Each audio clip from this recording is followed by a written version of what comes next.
This is our first lesson of college algebra. I kind of want to give you a little bit of a direction where we're heading. After simplifying monomials, the next thing we're going to do is polynomials, which is more than one term. We're going to be working with polynomial operations, and then we're going to kind of do, there'll be one little new thing in this chapter. You may have seen it before, particularly if you've had pre-calculus or your Algebra 2 teacher might have exposed you to it, but later this week or first part of next week we'll be doing binomial expansion using Pascal's triangle. So it's kind of a neat skill. It's one that's going to be helpful and useful to you as you move forward. But today we're going to simplify monomial expressions, leave no negative exponents. So we're dealing with the laws of exponents. What are the laws of exponents? What do we mean by laws of exponents?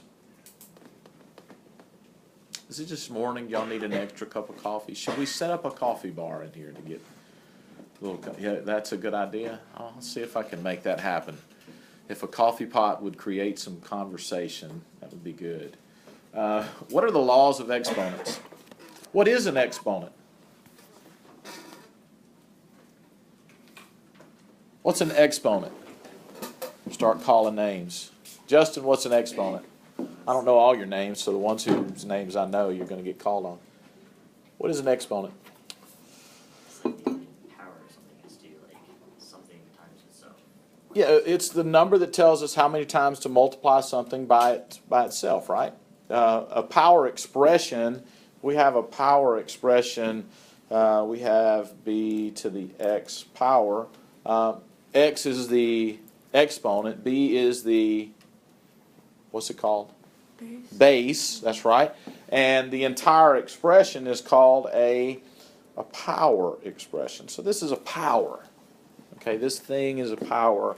And so how do these exponents operate? How do we operate with exponents? What do we do to exponents when we add things? What's x squared plus x squared? You treat the x's and add them together. 2x squared, right? So what did we do to the exponents when we added those things? The exponents stay the same. So that's a law of exponents. When you add exponents, they stay the same. Okay? When you multiply, what do we do to exponents? We're adding them, and that's because the definition of an exponent, it tells us how many times something is being multiplied. So if we take something that's being multiplied twice and we multiply it by the same thing that's being multiplied 5 times, then that's 2 and 5, which means it's being multiplied 7 times by itself. So when you multiply, you add the exponents of like basis. So now you remember what the laws of exponents are, right? When we add things, the exponents don't change. Okay? What about raising a power to a power? Well, this is divide. When you divide, you subtract exponents. I didn't remember the order that I put these on here. Doesn't that make sense, right? Multiplication and division are what kind of operations? What's the relationship between multiplication and division? They're what kind of operations? Starts with an I. Inverse operations, right? That's right. They're inverse operations, and addition and subtraction are also inverse operations. So it kind of makes sense that if multiplying means you add, and dividing we ought to subtract the exponents. And it does. It makes perfect sense. They're inverse operations of one another. All right. What about raising a power to a power? If we have x to the 4th raised to the 3rd power, what are we going to do with those exponents? You multiply them, right? So we would do that because that's really x to the 4th times x to the 4th times x to the 4th. It's x to the 4th 3 times, and 4 times 3 is 12. So when you raise a power to a power, you multiply exponents. Right? We need to be pros at this. None of this is new. This is Algebra 1 and Algebra 2. You've had this before. Maybe some even in pre-algebra. All right, what else is missing here? What are some other things? Anybody remember any other rules that apply to exponents? What about negative exponents? What do negative exponents do to things? You put it under 1 if it has a negative exponent. So we're doing what? What is that? You're flipping it, right? You're flipping. You're reciprocating it, right? Negative exponents flip things. If it's in the numerator and it has a negative exponent, then it moves to the denominator. If it's in the denominator and it has a negative exponent, it moves to the numerator and becomes positive. So negative exponents reciprocate things or flip things. Okay? What else? Anybody else remember any special rules for exponents? What do you get when you raise something to the 0 power?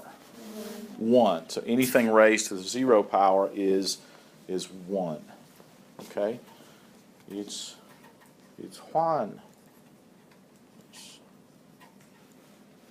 Okay? Anything raised to the power of 0 is 1 except for 0. 0 to the 0 power is not defined.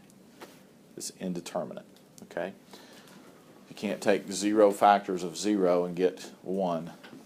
It's just not defined. Okay? All right? So those are the laws of exponents. Let's look at some examples here. These are going to be easy. Simplify and leave no negative exponents. You can write as much or little of this as you would like. You know, if this is very, very elementary for you, then just pay attention and hang on to it. What's a to the 4th? What's the operation that's taking place here? Multiplication. What's the rule for exponents when we multiply? You add the exponents. So a to the 4th times a to the 5th is a to the 9th. Right? And there's nothing else we can do to that. Whenever you multiply variables, you add the exponents of like bases. So that would be a to the 9th. Right? What about this? What's the operation here? We're raising a power to a power, right? A to the 5th is being raised to the 4th power. And what's the law of exponents when you're raising a power to a power? You multiply. Would y'all do me a favor and write your name at the top of your notes, kind of big so my old eyes can see it. When I walk around, I can see your name and it'll help me remember you. A to the 5th raised to the 4th power is a to the 20th, right?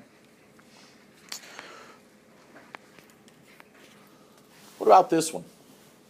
What operation is taking place here? We're raising a power to a power, right? So what do you do to exponents when you raise it to a power? You multiply the exponents, but we got something else inside this monomial, right? This monomial that we're raising to a power has a coefficient inside, which is 3. Now, the rules for coefficients are always different than the rules for exponents. All right? So you just kind of keep that in mind. The rules for coefficients are always different. When we're multiplying coefficients, you multiply the coefficients, you add the exponents. When you're dividing two terms that have coefficients, you divide the coefficients, you subtract the exponents. Right? And in this case, we're going to get that. What are we going to have here, Dylan? What's this going to be? 27. X to the 6. Y to the 3rd. Exactly, right? Because 3 times 3 times 3 is 27. X to the 6, y to the 3rd is what we're going to get there. We're going to treat our numbers like numbers. Exponents have different rules, so we'll apply the rules to the exponents. And we're just going to keep on cubing 3 the way we've always cubed 3. 3 times 3 times 3 is 27. And then x to the 2nd raised to the 3rd power is x to the 6th.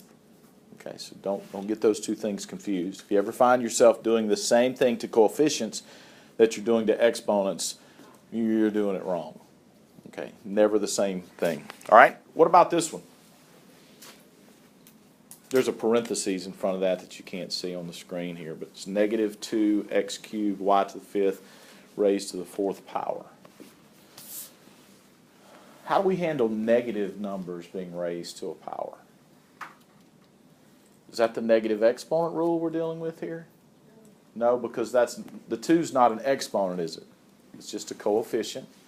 So we can't get those things confused. What's negative 2 to the 4th power? 16 is correct, right? Positive 16? Why is it positive, Will?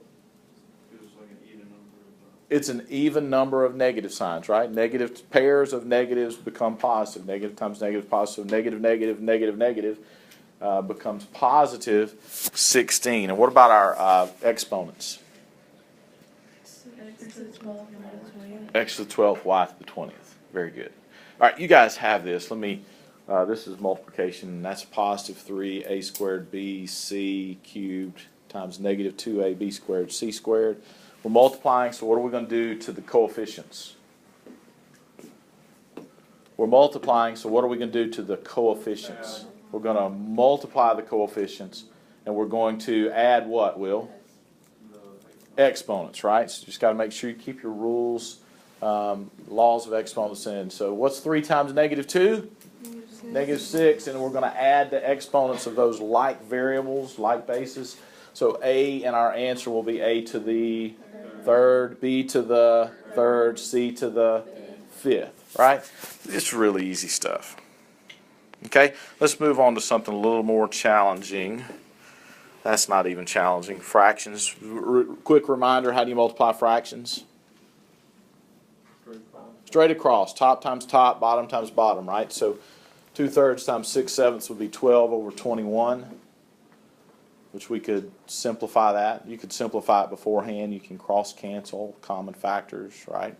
And then you add the exponents of your like bases, and you get 4 over 7, x to the 4th, y to the 6th. Right, everybody's clear on that. We'll stop and do some fraction review as they come up, but not a whole lot. You need to be there by this point. Okay. Now, what operation's going on here? Division, right? And so we switched operations, which means we're switching rules for our exponents. Jacob, remind me, what is the rule for division? What do you do to exponents when you divide? You subtract the exponents of like bases, only like bases, right? So what's my final answer going to be here? X to the 4th. X to the 4th, right? Just straight up x to the 4th. Could we put that over 1? Yes. Do you have to? No, you don't have to. But, might kind of help some of you. If you put it over 1, it kind of shows you there was something there. It went away. Where did the part disappear? The part disappeared from the bottom. 1 in the bottom is optional. Is 1 optional if it's in the top? No, if something cancels in the top, then we're going to do this. Now, when you subtract, and this is kind of difficult in the rule, in this case, we subtracted 3 from 7. Always subtract from the bigger. Subtract the smaller one from the bigger one and leave the answer where the bigger one was. And we'll look at some of those as we're moving up here in just a second. X to the negative 3. What do negative exponents do to things? Flip things. And why do we need to do that? To make it positive. To make it positive, because we define exponential or monomial expressions to be simplified only if they have no negative exponents. We don't want negative exponents in our answers. Now, I tell you that, and when you get to calculus, it's perfectly okay to have a negative exponent in your answer. It's not that big a deal. Right now, we're learning the skill. We got to do what is algebra, y'all. Don't let me forget that. What is algebra? We got to answer that question. Right now, we're doing a skill here that's going to be useful for us in life. Learning how to deal in our mathematical lives, anyway. Some of you, this might be the end of the line mathematically, and you're saying hallelujah to that. That's okay. But x to the negative 3, we don't want to leave it that way. It's 1 over x to the positive 3, because negative exponents flip things. So it flips whatever's going on. We just move it down, make it positive. And then we're going to say that's the answer, because the skill that we're practicing here is making exponents positive and simplifying expressions that involve exponents. Now in calculus, when you take calculus, you may start with this expression. You may start with 1 over x to the 3rd. And it's going to be useful for you to change that to that before you do what you're going to do to it. All right, so you need to be able to do this both ways, because in calculus, a lot of times, this form is much easier to work with than the other form. All right, but the skill works both ways. Okay? So we might change things using negative exponents as well We're doing a calculus expression. I don't know why that's not scaled correctly on the screen. That's 4x squared y over 6xy to the 4th. What's this going to be? Where'd you get 2/3 from, Bailey? 2/3. Uh-huh. Simplify 4 over 6 simplifies to 2/3, right? And x, we've got x up, x down, y down, so we got to do some simplifying there, right? So tell me what my numerator is going to look like when I'm done with this one. The numerator is going to be 2x. What's the denominator going to be? 3y cubed, right? And that's where, and I think you guys were taught this method of doing things. You subtract the smaller exponent from the bigger exponent. So in the denominator we have x to the first. We subtract that from the x squared in the numerator, and we get x to the first in the numerator. Y squared over y to the 4th. We subtract the small one from the big one, and the remnant is left where the big one was. All right. It's pretty elementary, I hope. Most of you got this. It's pretty easy. All right, let's make it a little bit more complicated. That's a 9 in the denominator there on your screen. 3x squared y to the negative 3z over 9x to the negative 4th y to the negative 3z to the 5th. Now, tell me how you were taught to handle this.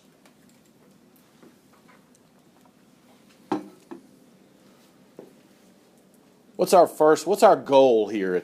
We want to simplify this, and part of that means that our answer can't have what in it? Negative exponents. So my method for dealing with this, and I think that you guys were taught the same way, anytime you have an expression like this, before you simplify anything, make all the exponents positive. It's just easier to work with positive exponents than it is to work with negative exponents, right? So let's let the negative exponents do their job. What do negative exponents do to things? They flip things, right? So you can go ahead and simplify the 3 over 9, which would be 1 over 3. X squared stays home. It's positive. The x to the negative 4 comes up and joins it. We could cancel those y to the negative 3's, but we could flip them and make them positive and then cancel it, right? Then we've got z over z to the 5th. And you could combine some of these, but I'm just strictly sticking to a process. First step in the process of dealing with negative exponents is make the negative exponents positive, and then we can combine and simplify, cancel, you know. So we got 1/3. What am I doing now with this x to the 2nd times x to the 4th? Add the exponents and get x to the 6th. The y to the 3rd over y to the 3rd, it's just gone. They cancel each other out. Z over z to the 5th is going to give us what? C to the 4th in the bottom. Right? Good enough? All right, let's make it a little more complicated still. Get out of this mode.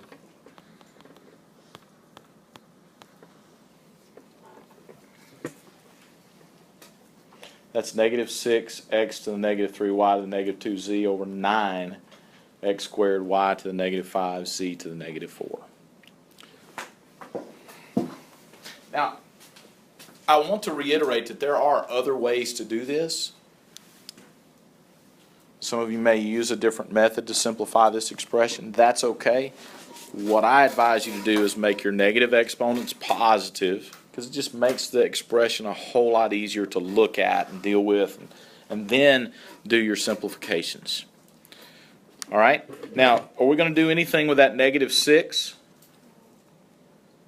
No, because it's not a what? 6 is not an exponent, right? So it's just a negative coefficient in the numerator. We can simplify 6 over 9. What's 6 over 9 simplify to be?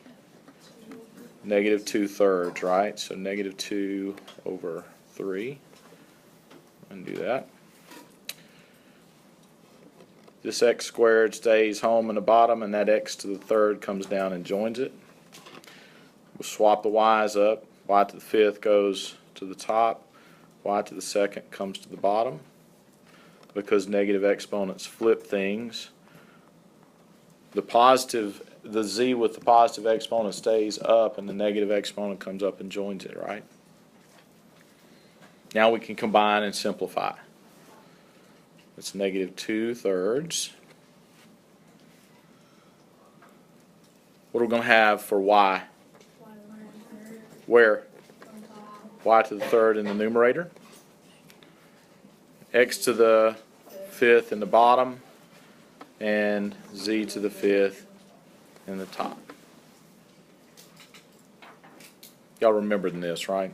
Just negative exponents. We're just manipulating negative exponents. When we talk in just a few minutes about what is algebra, this will make sense to you. Okay, I hope. Why in the world are we doing this? We just got a couple more examples to look at, and then we'll be finished. Let's skip that one. You guys got that. Let's do this one. Now there's a parentheses in front of the screen that you're seeing there. I don't know why it's scaled wrong, but that whole thing, 6x to the negative 3, y to the negative 7 over 9x squared, y to the negative 3 is being raised to the negative 3 power.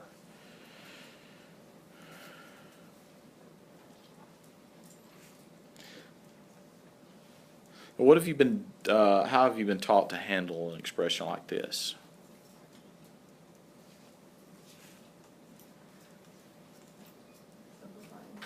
Simplify inside. That's exactly what I would say to do. You don't have to do it that way. You can apply the negative exponent to everything. That really gets kind of confusing, right?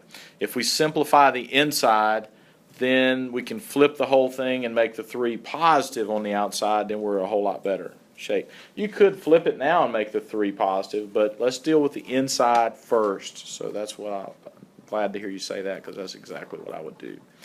I'm going to make everything inside positive. Let's go ahead and simplify the 6/9. Would be what? 2/3. X squared is happy where it is. X to the negative 3 needs to move and become positive. And we flip the y to the negative 3 up and y to the negative 7 down.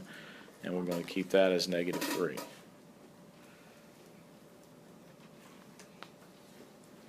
Okay, everybody good with that? So what is that going to give us when we simplify the inside from here? 2/3 over 3, x to the 5th, y to the 4th. Good. Raised to the negative 3 power. Now we can deal with the negative exponent outside. What are we going to do with it? What does that negative exponent do to things? It flips things, right? So it's going to flip the inside. 3x to the 5th, y to the 4th, over 2 to the positive 3 power.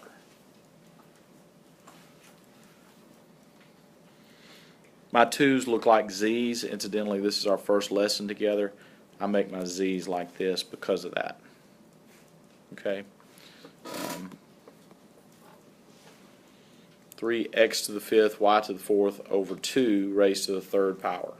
So now we just have to cube everything inside. What's 3 cubed? 27. What is x to the 5th cubed? X to the 15th. Y to the 4th cubed is y to the 12th. And then 2 cubed is 8.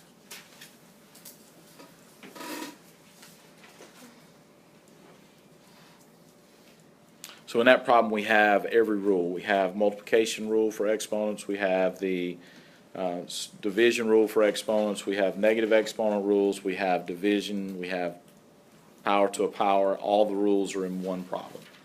So we're just practicing a skill on these problems. Okay. This is more of the same. Oh, and actually, this is the one we just looked at. We'll look at this tomorrow. I tell you what. Let's. Did y'all take a screenshot of those problems?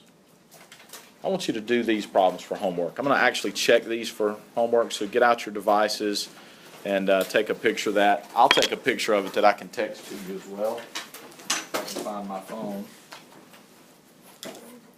I want you to do these 12 problems, and I'm going to give you some textbook problems to look at as well.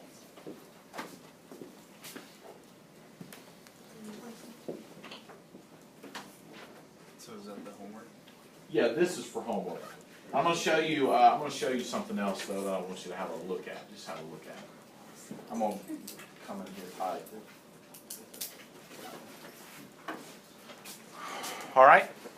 Now, I also want you to just look at these problems, and there's a lot of them there. I mean, there's like 20 problems there. 1 through 111, every other odd. So that's the 111 divided by 4 is 28 problems. Look at those problems. Just look at them. If you see one that's kind of extra challenging, you want to challenge yourself and then check to see if you got it right, that's fine. And I'll take questions on any of those that you kind of choose to challenge yourself with. These are not required. Okay. Your homework problems are going to be more, your test and quiz problems are going to be more like the ones that you just had on that previous screen. Okay. But just look at these. All right. Let's deal with our what is algebra. Yes. Can you go back to the last slide? Yeah. Were you trying to write those down, or you were just getting your phone turned on? There you go. What is algebra? I need those papers, by the way, if you haven't turned them in. Have y'all turned them in yet? Y'all have to take them up. What did y'all learn in this research?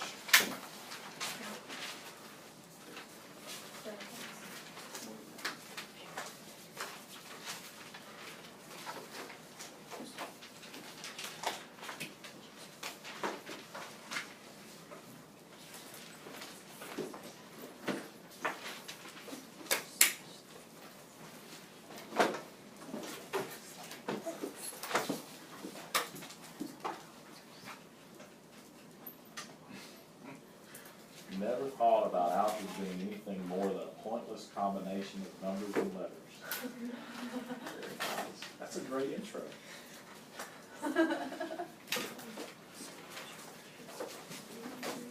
Is that everyone? So what is algebra? What did you learn? Tell me something. I'm going to tell you what it is in just a second. I'm going to give you my definition for what is algebra. And it's not a pointless combination of numbers and letters. But I remember feeling that way about it many times. What is it?